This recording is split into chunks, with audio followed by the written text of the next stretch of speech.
Nabil, allons-y. Le groupe de l'Algérie est donc le groupe F, Algérie, Ouganda, Niger et Tanzanie. C'est un groupe qui reste accessible, même pour une Algérie qui va changer d'air. Alors le sélectionneur, a priori, la tendance sourde, il faut le dire quand même, la tendance sourde, ce serait une prolongation de contrat pour Djamel Belmadi.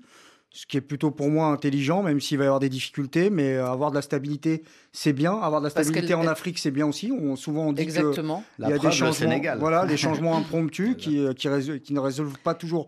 Et en plus, il y a finalement, c'est ce que je disais, que 14 mois, quoi. Donc, nommer quelqu'un, parfois, pour la CAN, on nomme un sélectionneur quelques mois avant et ça tourne au fiasco. Mais Annie, ça fait pas peur aux Africains, ça. Non, ça, on l'a déjà vu dans d'autres nations. Il y a tellement de contre-exemples maintenant. On est capable de changer le sélectionneur à une semaine de match, ça existe.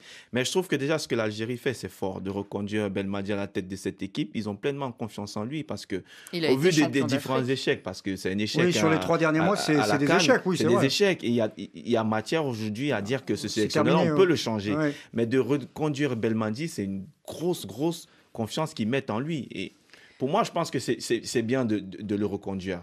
La continuité. Exactement, la continuité. C'est mieux que de le reconduire à la frontière. Non, mais il y a aussi un autre élément, c'est qu'il y a une forme d'incertitude à la tête de la fédération.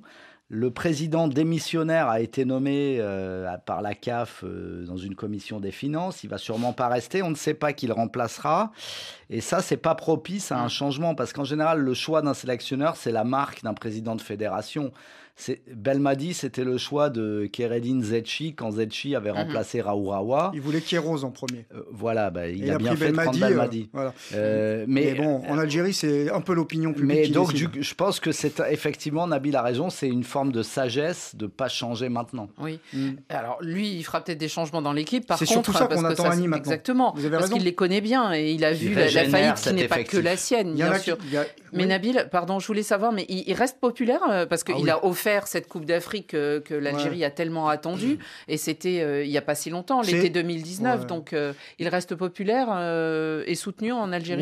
Oui, parce qu'en fait sur la séquence elle reste positive. Je rappelle qu'Algérie, à la différence peut-être du Cameroun et de l'Égypte, elle n'a pas gagné 5 ou 7 Coupes d'Afrique, elle a gagné sa 2e Coupe d'Afrique des Nations avec Djamel Belmadi, et qu'on le veuille ou non, même si le public algérien peut être versatile, passionné, mais ils ne sont pas ingrats. Je trouve que c'est bien quelque part de ne pas être ingrat et de ne pas oublier aussi qu'il a donné des moments de bonheur aux gens.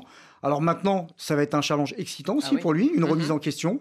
Parce qu'en 3 ans, vous avez été... redonne une chance. Voilà, en 3 ans, vous avez été extraordinaire. En 3 mois, vous avez tout perdu.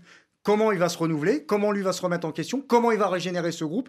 Quel est le potentiel de ce groupe? Est-ce qu'il peut retrouver le niveau qu'il a connu en 2019? C'est toutes ces questions et et cette poule avec l'Ouganda, le Niger et la Tanzanie va vous proposer une bonne base de travail pour repartir sur de nouvelles bases.